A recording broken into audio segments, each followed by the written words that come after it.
समस्त श्रोताबंधु मानक मोर सश्रद्धा प्रणाम।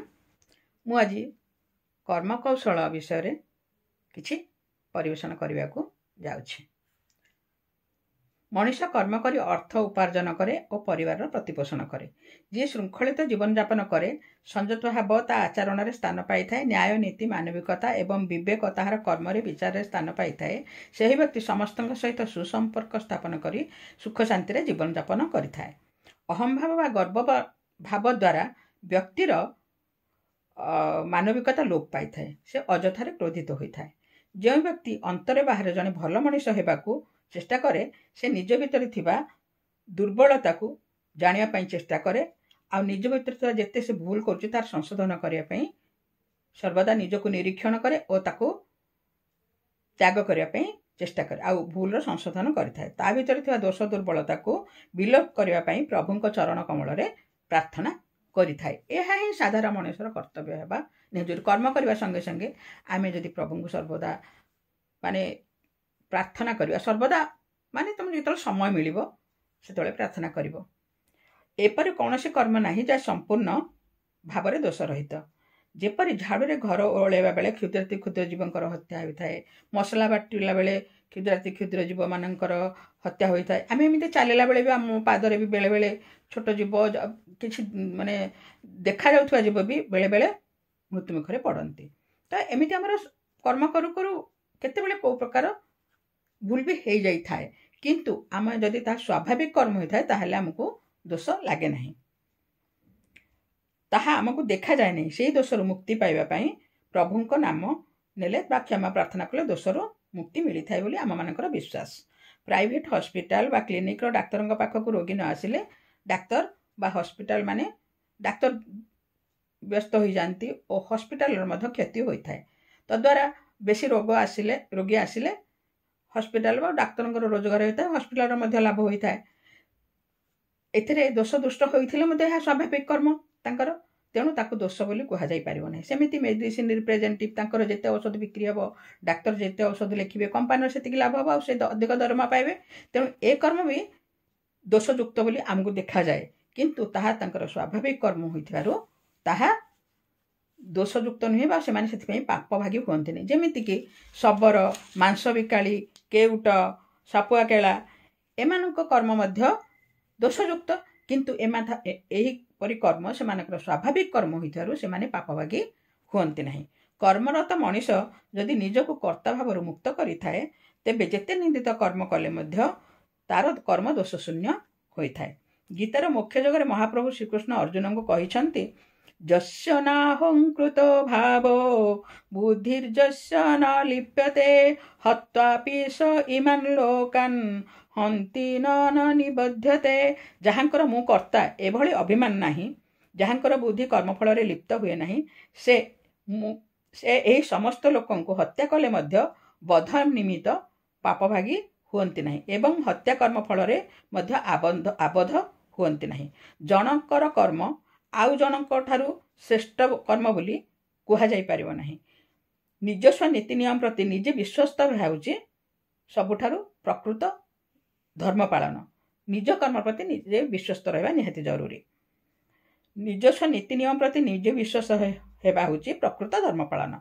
जेमिति जने चोर आउ जने चोर को विश्वास करे सेमिति निजे चोरी करुवा कर्म प्रति मध्य से विश्वस्त थाए। सेही परि आमे मनुष्य जे कर्म करे सेही कर्म को सचोट भाव में करबा दरकार।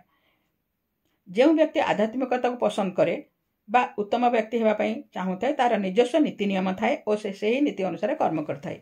एपरी व्यक्ति कर्म भावना विचार में श्रृंखला रक्षा करए। परिश्रमी व्यक्ति सचोट भाव में कर्तव्य पालन कले कर्मयोगीर आख्या पाई थाए। से और तार परिवार खुशी रे कालातिपात करती। जी कर्म न करे परिश्रम न करे से निजे दुख पाए और तार परिवार मध्य दुख पाई थांती। मोक्ष जोगरे भगवान श्रीकृष्ण अर्जुन को कहिचंती श्रेयान स्वधर्म विगुण परधर्मात् स्व अनुष्ठितात् स्वभावं नियतं कर्म कुर्वन्माप्नोति किल्बिषीं। स्वधर्म दोष विशिष्ट हेले मध्य सम्यक अनुष्ठित परधर्म अपेक्षा श्रेष्ठ। कारण स्वभाव निर्दिष्ट कर्म करी लोक पापभागी हुए नहीं। सहज कर्म कौन्तेय सदोषमपि न त्यजेत् सर्वारंभा हि दोषेण धूमेना गिरिवावृता। अर्थात निज कर्म जेमिति आमर दोष गुण थाए किंतु आमे निजर स्वाभाविक कर्म करुथिबारु निजर स्वधर्म पालन करुथिबारु ताहा दोषयुक्त हेले मध्ये ताहा दोषयुक्त बोली कुहा जाई पारिबो नाही। किंतु परधर्म रे भी सही भली किछि ना किछि दोष त्रुटि थाए।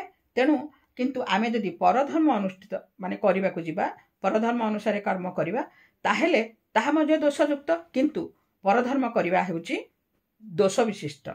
परधर्म को आमे पालन करिबा उचित नहीं कारण सेथरे भी किछि दोष थाए। तेणु जेकोसी कर्म रे जदि दोष अछि तेणु आमे निजस्व स्वाभाविक कर्म काहेकि न करिबा। मनीष कर्म न करी क्षण सुधा रही पारेनी ताको कर्म करबा को हेबो। कर्म न कले आमे निजे केमिति चलिबा परिवार को केमिति चलेबा संग साथी माने हमरो संसार को आसीचे माने हमको खाइबा पई पिंधिबा पई हमरो निहाती दरकार जिनिस हमरो दरकार। आमे तो से सब पाइबा पई हमको सचोट भाव में परिश्रम करने को पड़े। मनीष निजे भलरे रहिबा निज घर चलाइबा टंका दरकार। टंका रोजगार करने परिश्रम करने को हुए। जेकोसी प्रकार निजर कर्म करी मनीष निज जन्म और जीवन सार्थक करिथाए। सेथिपई सज्जन सर्वदा भाबी थाए जे न जानामि धर्मं न च मे प्रवृत्ति न जानामि धर्मं न च मे निवृत्ति त्वया हृषिकेश हृदय स्थितेन यथा निजुक्तोस्मि तथा करोमि। अर्थात मनीष जे सज्जन से कौन भावे ना मु दोष कौन आउ गुण कौन जाने नहीं, प्रवृत्ति कौन मु जाने नहीं, निवृत्ति कौन मु जाने नहीं, कर्म न करिबा कौन मु जाने नहीं, कर्म करिबा कौन मु जाने नहीं, कर्म रे प्रवृत्ति कौन जाने नहीं, कर्म रे निवृत्ति कौन जाने नहीं, किंतु मु कर्म करे। मते जेपरि कर्म करिबा पई परोक्ष रे प्रभुंकर संसार रे कर्म करिबा पई मु दरकार पड़े और से मते निर्देश देई थांती। मु सेही परि कर्म करिथाय। मु तांकरी निर्देश रे ही कर्म करिथाय। तेनु मु कर्म निवृत्ति कौन प्रवृत्ति कौन जाने नहीं, मु कर्म करिथाय। सेही परि सज्जन व्यक्ति एही परि करी तार निजस्व कर्म से सर्वदा करिथाय। हे ऋषिकेश तुमे मोर हृदय रे बसी जेपरि मते कर्म करिबा पई प्रेरित करंती मु सेही परि कर्म करे। उत्तम विनय व्यक्ति एपरि प्रार्थना करी काम करती तद्वारा तांको मनरे कर्ता भावर उद्रेक हुए नहीं, से दोषमुक्त हो जाती। काम कला बेले प्रभु तांकर सहायता करती। थरे जने ऋषि गछमूले बसी तपस्या करुथिले, अनेक दिन तपस्या करुथिले। दिने गोटे काऊ से गछ डाल बसी तांको मुंड उपरे मलत्याग करदेला। ऋषि रागी गले आउ ताकू क्रोध नेत्र रे चाहिबा परे तांकर सेई तपस्यार बळ जोगु से काउटी ध्वंस होगला, जलिक ध्वंस होगला। तापर तांकर तपस्या भग्न होगला। तेणु से आउ तपस्या करि परिबे नै। तेणु से गोटे ग्राम को भिक्षा मागिया को गले।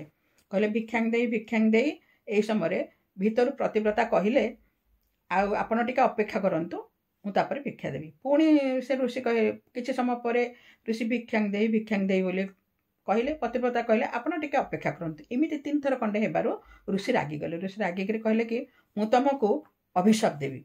पतिव्रता कहले तुमे भाव नाही जे मु सेई गछ उपरे थिबा काउ, तेणु तुमे अभिशाप देले मु ध्वंस होई जीवी। तेणु ऋषि तांकर निजर भूल बुझी पारिले और पतिव्रता को तांकर पथ प्रदर्शक हेबा पई विनय अनुरोध कले। पतिव्रता तांको गोटे मांस बिकाली पाखु पठाइले। मांस बिकाली पाखु ऋषि गले। ऋषि गला परे मांस बिकाली को जेतेबेले ये कहले मते आपनक सहित कथा हबार अछि, मांस बिकाली कहले जे आपण टिके अपेक्षा करंतु। ग्राहक मानकु मांस देई सारे परे तांकर काम सरीबा परे तापरे मांस बिकाली ऋषि को नेकी तांको घर को गला। घर को गला परे बापा मांकर पाद धोई तांको खाइबा पई बाडी देला आउ तांकर पाद चिपी देला खाइबा परे। तापरे से ऋषि पाखक आसी तांको पाद धोई देला। तापरे तांको अतिथि सत्कार कला, आसन देला, खाइबा भल खाइबा को देला। तापरे तांको विदाय देला। एथुर आमे कोन जानुचे ना जेकोसी कर्म आमे विहित कर्म केबे भी परित्याग करबा कथा नुहे। व्यक्तिर दिनचर्या होची कर्म। नित्य नैमित्तिक कर्म करबा द्वारा मनुष्यर चित्तशुद्धि होइथाय। कालक्रमे कर्म साधन द्वारा से सिद्धि प्राप्त होइथाय। एणु केबे भी विहित कर्म त्याग करबा उचित नुहे। एतिके रहुचे। धन्यवाद।